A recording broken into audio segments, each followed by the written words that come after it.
बात बांग्लादेश की कर लेते हैं। बांग्लादेश में शेख हसीना के इस्तीफे के बाद भी हिंसा लगातार जारी है। बांग्लादेश में अब हिंदू मंदिर और हिंदुओं के घर उग्रवादियों के निशाने पर नजर आ रहे हैं। उपद्रवी लगातार इनको अपना निशाना बना रहे हैं। वहां से कई ऐसी तस्वीरें भी सामने आई हैं जिनमें कई मंदिरों में आग की लपटें दिखाई दे रही हैं, जबकि कई हिंदुओं के घरों को भी निशाना बनाया गया है। पंचगढ़ में हिंदुओं की दुकानों और घरों पर हमला किया गया। एक ही जिले में 12 घरों को आग लगा दी गई, जबकि दिनाजपुर में 10 घरों को उपद्रवियों ने जला दिया। खबर है कि लक्ष्मीपुर में 300 लोगों ने एक साथ हिंदुओं के घरों पर हमला बोल दिया है। उधर इस्कॉन मंदिर में भी तोड़फोड़ की गई है, जिसकी वीडियो सामने आई है। इस्कॉन ने दावा किया है कि कई मंदिरों में आग लगा दी गई है।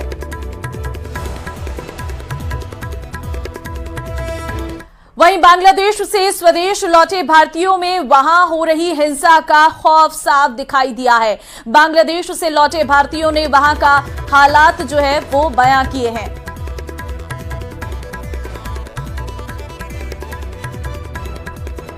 It's all about local Bengalis जिन पे अटैक हुए हैं, but Indians के लिए it is quite safe for the expats.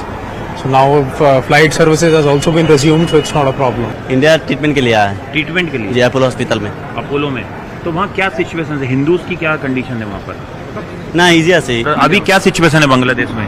Okay no problem. कोई प्रॉब्लम नहीं है? नहीं। तो राइट्स वगैरह हो गए थे वहाँ, हमने देखा काफी ज्यादा तोड़फोड़ और वायलेशन हो गया। Some violence in area, some area. वहाँ पर मेरा सरकार तो देश पे नहीं है। এখন मेरे देश पे स्टूडेंट में कुछ बोला था हमारा देश এখন या सेना बाहिनी के प्रदेश में। स्टूडेंट की क्या कंडीशन? स्टूडेंट এখন ठीक है से स्टूडेंट এখন पैनिक है? पैनिक है वहाँ? हैं। The ground realities army has taken over the situation, and the currently situation is good. CM Bhajanlal का आज दूदू और सपोटा क्षेत्र का दौरा। सीएम 11:30 बजे जयपुर एयरपोर्ट से दूदू के लिए रवाना होंगे और दूदू के गाड़ोता में 75वां राज्य स्तरीय वन महोत्सव में शिरकत करेंगे। हरियालो राजस्थान एक पेड़ मां के नाम के तहत वृक्षारोपण करेंगे। एसडीआरएफ कैंपस गाड़ोता में होगा वृक्षारोपण। दूदू से सपोटा के मीन धाम जाएंगे सीएम। करौली के सपोटा में भी सीएम जनसभा को करेंगे संबोधित। मीन धाम में सीएम भजनलाल करेंगे वृक्षारोपण। शाम 4:40 पर जयपुर के लिए वापस रवानगी उनकी रहने वाली है। तो सीएम का आज दूदू और सपोटा का दौरा रहने वाला है, जहां पर गाड़ोता में 75वां राज्य स्तरीय वन महोत्सव में शिरकत करेंगे। हरियालो राजस्थान एक पेड़ मां के नाम कार्यक्रम में जो है शामिल रहने वाले हैं सीएम भजनलाल। और अब खबर चित्तौड़गढ़ से आपको देंगे, जहां पर भीषण सड़क हादसे में 5 लोगों की मौत हो गई है। आपको बता दूं कि हादसा निम्बाहेड़ा चित्तौड़गढ़ 4 हाईवे पर कंटेनर ने बाइक सवार 5 लोगों को कुचल दिया। मौके पर ही सबकी जान चली गई। एक 3 साल की बच्ची छिटक कर दूर जा गिरी, उसे अस्पताल में भर्ती कराया गया है। हादसा मंगलवार देर रात भावलिया पुलिया के पास हुआ है। मरने वालों में पति पत्नी और उनके बच्चे भी शामिल हैं। एक बाइक पर 6 लोग सवार थे। निम्बाहेड़ा सदर थाना अधिकारी संजय शर्मा ने बताया कि हादसे की सूचना मंगलवार रात करीब 10 बजे मिली थी। बताया गया है कि शहर से 7 किलोमीटर दूर भावलिया गांव की पुलिया के पास किसी भारी वाहन ने एक बाइक को अपनी चपेट में ले लिया। बात जोधपुर की करते हैं, जहां पर पानी में फंसे एक ही परिवार के 15 लोगों का रेस्क्यू कर लिया गया है। परिवार अपने खेत में फंस गया था। पुलिस एनडीआरएफ की टीमों ने सभी को रेस्क्यू किया है। रेस्क्यू के बाद प्रशासन ने राहत की सांस ली है। तो पूरे परिवार को फिलहाल रेस्क्यू कर लिया गया है। 15 लोगों का रेस्क्यू किया गया है। इस दौरान अब फिलहाल सभी सुरक्षित जगह पर पहुंच चुके हैं। अपने खेत में फंस गया था ये पूरा परिवार, और जहां पर लगातार रेस्क्यू ऑपरेशन किया गया और सभी लोगों को फिलहाल सुरक्षित बाहर निकाल लिया गया है। एसडीआरएफ और एनडीआरएफ की टीमें जो है वो लगातार वहां पर मौजूद रही। फिलहाल सभी लोग सुरक्षित हैं और एसडीआरएफ और एनडीआरएफ ने कड़ी मशक्कत के बाद सभी को बाहर निकाल दिया है। भारतीय वायुसेना जल्द ही अपने रक्षा बेड़े को और मजबूती देने जा रही है। इंडियन एयरफोर्स में आने वाले इस क्रांतिकारी बदलाव की पूरी कहानी क्या है, देखिए इंडिया की सक्सेस स्टोरी में।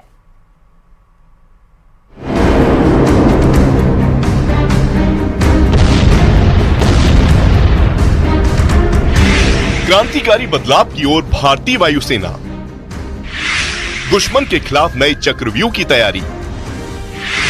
वायुसेना को जल्द मिलेंगी 200 स्वदेशी मिसाइल।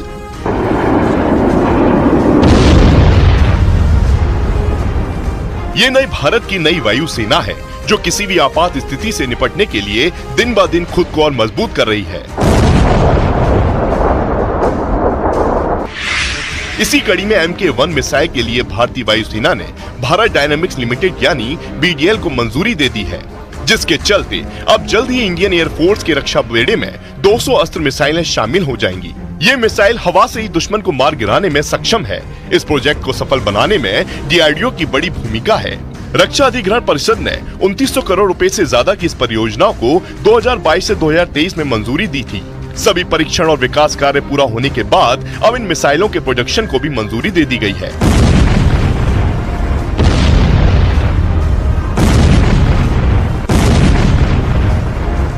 अस्त्र मिसाइल को रूसी मूल के सुखोई 30 और स्वदेशी तेजस लड़ाकू विमान दोनों पर तैनात किया जाएगा। भारतीय वायुसेना मिसाइलों के लिए कई स्वदेशी परियोजनाओं में मदद कर रही है। ऐसी 3 से 4 परियोजनाएं पूरी होने वाली हैं। इनमें हवा से जमीन पर मार करने वाली मिसाइलें भी शामिल हैं।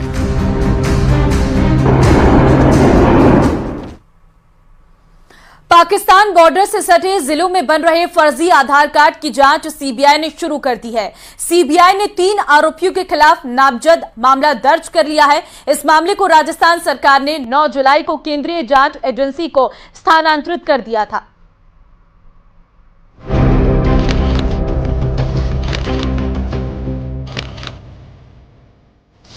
फर्जी आधार कार्ड मामले में सीबीआई जांच शुरू। 25,000 में फर्जी आधार कार्ड बनने का खुलासा। बांग्लादेशी लोगों ने फर्जी आधार कार्ड बनवाए।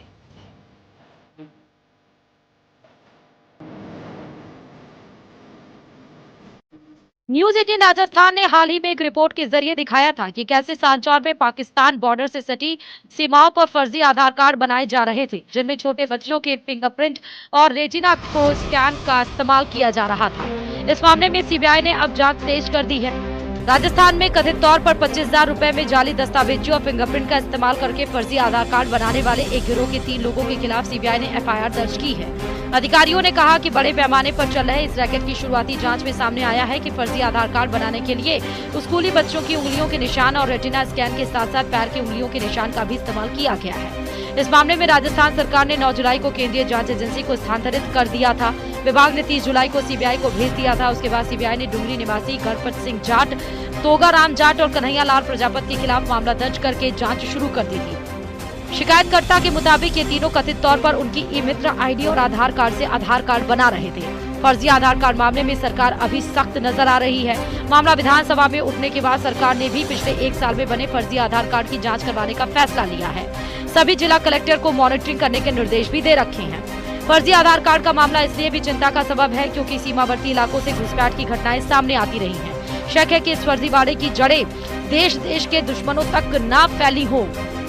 फर्जी आधार कार्ड मामले में सीबीआई ने अब एंट्री कर दी है और सीबीआई की एंट्री के बाद में 3 आरोपियों को नामजद करके उनके ऊपर कार्रवाई की जा रही है। देखने वाली बात यह है कि हालांकि 3 आरोपी अभी भी जो है फरार हैं और मौके पर जो है ये मित्र को सीज कर दिया गया है। वहीं सीबीआई ने जो है पिछले 1 साल में कितने आधार कार्ड बनाए उसको लेकर जो है जांच कमेटी बनाई गई है और इसको जो है अब जितने आधार कार्ड बने उनका जो है भौतिक सत्यापन भी किया जाएगा। हालांकि पूरा विषय जांच का है, जांच के बाद ही इसका जो खुलासा हो पाएगा। कैमरा पर्सन के साथ में न्यूज 18 के लिए प्रतीक सोलंकी। राजस्थान क्रिकेट एसोसिएशन की पिछली कमेटी के कार्यकाल में महाभ्रष्टाचार का खुलासा हो रहा है। आरसी एडहॉक कमेटी की ओर से कराई गई जांच रिपोर्ट में खेल और खिलाड़ियों के नाम पर भारी अनियमितताएं बरतने से पर्दा उठ रहा है और अब सरकार जांच रिपोर्ट के आधार पर दोषियों को जेल के सलाखों के पीछे भेजने की तैयारी कर रही है। देखिए रिपोर्ट।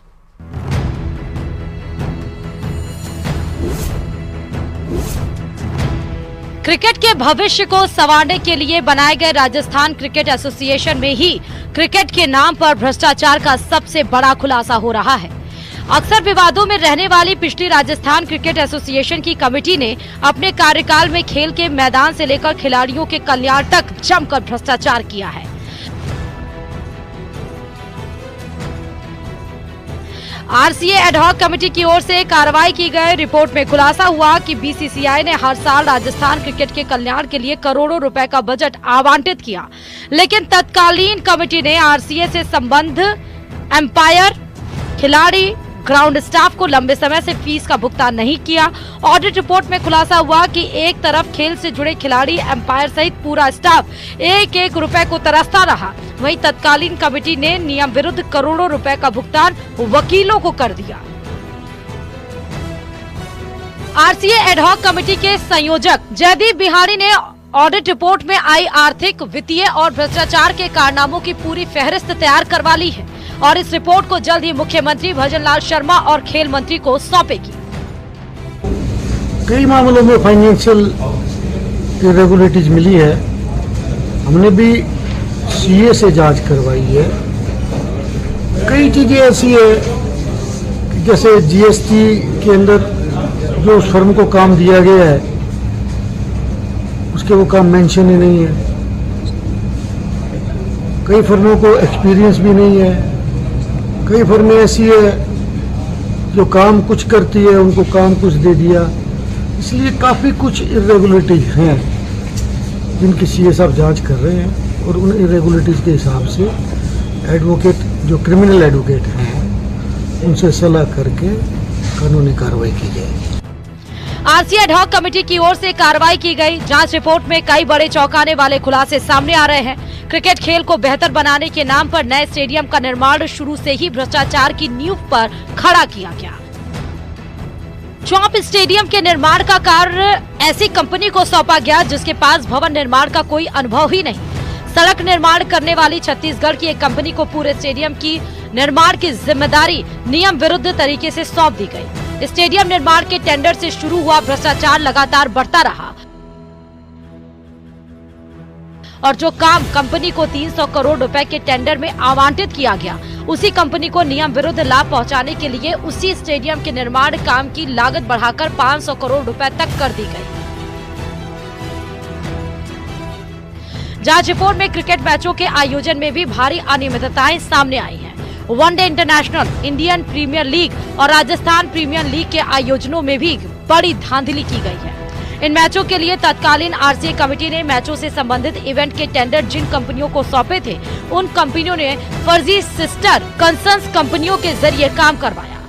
राष्ट्रीय और अंतर्राष्ट्रीय मैचों के आयोजन में हुई इस धांधली में मैचों के दौरान सुरक्षा व्यवस्था, बाउंसर्स, स्टेडियम की सजावट, स्टेडियम का रखरखाव, टेंट डेकोरेशन, हाउस कीपिंग के साथ साथ मैचों में मनोरंजन के लिए नाचने वाली चीयर गर्ल्स के कामकाज में भ्रष्टाचार किया गया है। हमें राजस्थान क्रिकेट के भविष्य को जिंदा रखना है। ऐसा कोई काम नहीं करेंगे जिससे कि आरसीए की मान्यता खत्म हो जाए। एफआईआर सबसे सरल और सबसे साफ तरीका है। जो लोग, देखिए, फाइनेंशियल जो भी करप्शन हुआ है वो किया तो आदमियों नहीं है ना, और ये कोई मानवीय भूल में शामिल नहीं होगा। बहरहाल राजस्थान क्रिकेट अकेडमी की एडहॉक कमेटी की ओर से पिछली कमेटी के कार्यकाल में हुई वित्तीय अनियमितताओं और भ्रष्टाचार की जांच रिपोर्ट तैयार कर ली गई। भ्रष्टाचार में लिप्त दोषियों के खिलाफ एडहॉक कमेटी मुकदमा दर्ज करवाएगी। वहीं बीसीसीआई की ओर से खेल और खिलाड़ियों के कल्याण की राशि में हुई लूट खसोट की जांच के लिए केंद्र सरकार की सीबीआई, प्रवर्तन निदेशालय जैसी एजेंसियों को भी जाँच करने के लिए पत्र लिखने की तैयारी की जा रही है। न्यूज 18 राजस्थान के लिए जयपुर से राकेश शर्मा की रिपोर्ट। वहीं कांग्रेस नेता सलमान खुर्शीद ने मंगलवार को एक अजीब तुलना कर दी है। उन्होंने कहा कि बांग्लादेश में जो हो रहा है वो हमारे देश में भी हो सकता है, भले ही ऊपर से सब कुछ सामान्य दिख रहा हो। सलमान खुर्शीद पूर्व केंद्रीय मंत्री मुजीबुर रहमान की किताब Shikwa-e-Hind the political future of Indian Muslim के विमोचन पर बोल रहे थे।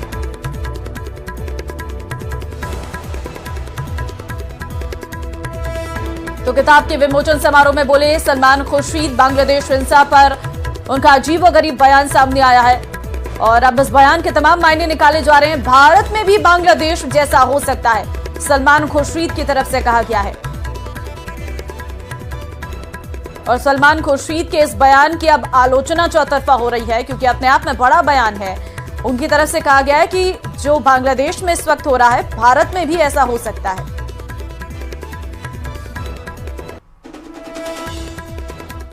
और सलमान खुर्शीद के बयान पर बीजेपी नेता शहजाद पूनावाला पलटवार किया है। उन्होंने कहा है कि लोगों को भड़काने की कोशिश कर रही कांग्रेस। तरफ तो कांग्रेस पार्टी कहती है कि बांग्लादेश में जो स्थितियां बन रही है, घटनाक्रम हो रहा है, उसको लेकर भारत सरकार के साथ वो खड़ी है, भारत सरकार के स्टैंड के साथ वो खड़ी है। परंतु दूसरी ओर कांग्रेस के नेता, इंडिया अलायंस के नेता, चाहे सलमान खुर्शीद हो, चाहे संजय राउत हो, चाहे इल्तिजा मुफ्ती हो, महबूबा मुफ्ती की बेटी हो, ये नेता लगातार भड़काने की कोशिश कर रहे हैं। अब सलमान खुर्शीद कहते हैं कि जो बांग्लादेश में हुआ वो भारत में भी हो सकता है। क्या ये भड़काने की कोशिश की जा रही है? क्या ये किसी को आइडिया देने की कोशिश की जा रही है? प्रदेश भर में इंद्रदेव की मेहरबानी की वजह से भले ही मेघराज झमाझम बरस रहे हैं, लेकिन इस झमाझम बारिश के दौर में भी पेयजल संकट के कारण जलदाय विभाग के इंजीनियर्स की नींद हराम हो रही है। बीसलपुर बांध के हालात ये हैं कि अगर जल्द ही बांध का जलस्तर नहीं सुधरा तो गर्मियों से पहले ही 4 जिलों की आबादी एक एक बूंद को तरस सकती है। देखिए रिपोर्ट।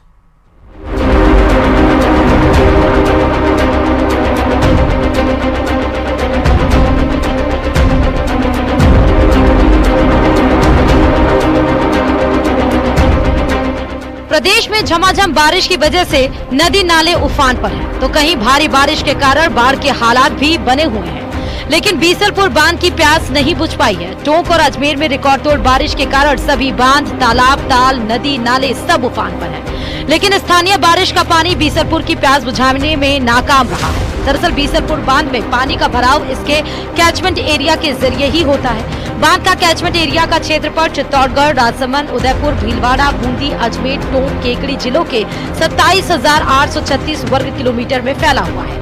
जब इन सभी जिलों में अच्छी बारिश होती है तो कैचमेंट एरिया के माध्यम से बांध में पानी पहुंचता है। कैचमेंट एरिया के बड़े हिस्से को अभी अच्छे मानसून का इंतजार है। बीसलपुर बांध में जलभराव के लिए भीलवाड़ा के मेनाल से निकलने वाली मेनाली नदी, चित्तौड़गढ़ जिले की बेड़च नदी, राजसमंद से निकलने वाली बनास नदी, चित्तौड़गढ़ जिले की कोठारी नदी, अजमेर जिले की खारी और डाई नदियों में जबरदस्त उफान आने पर ही बीसलपुर बांध में पानी पहुंचता है।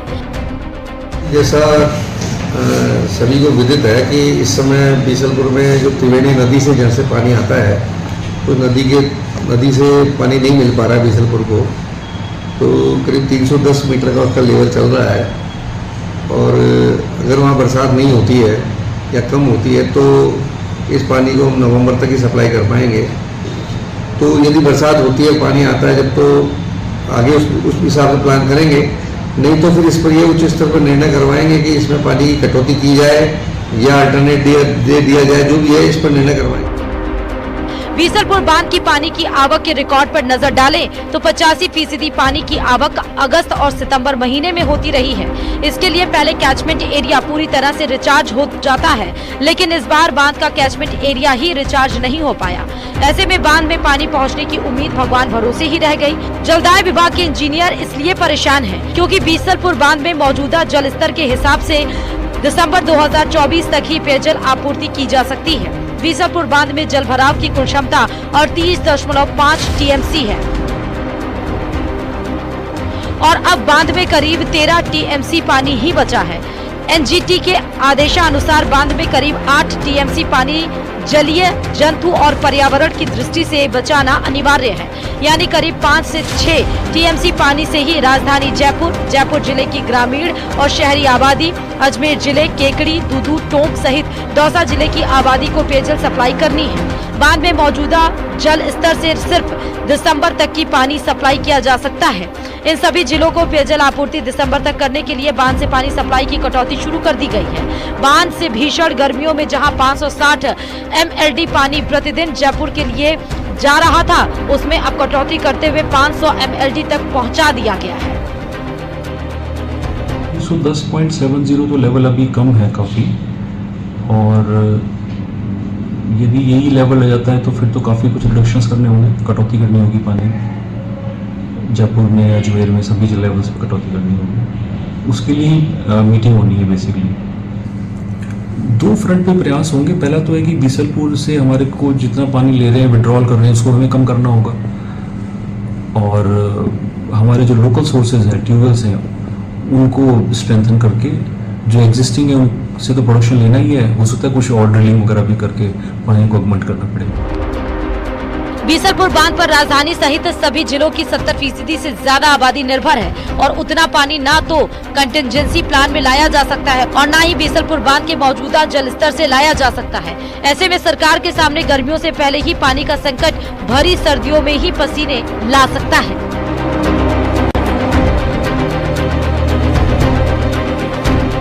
न्यूज़ 18 राजस्थान के लिए जयपुर से राकेश शर्मा की रिपोर्ट।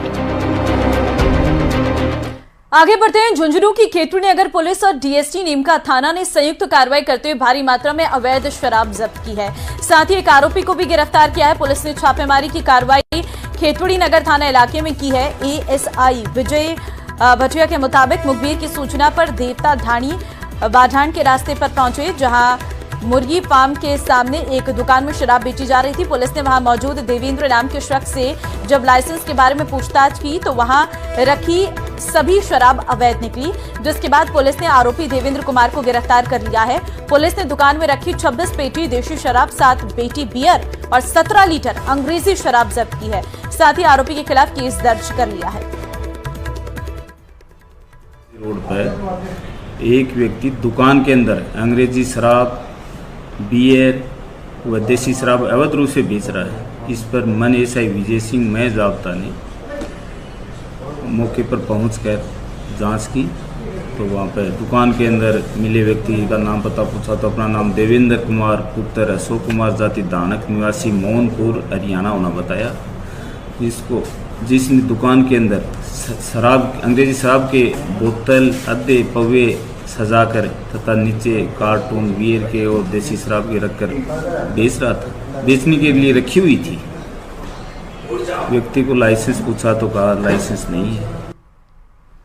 और चलिए इस बुलेटिन में फिलहाल के लिए बस इतना ही। आगे आप देखिए 100 गांव 100 शहर। नमस्कार।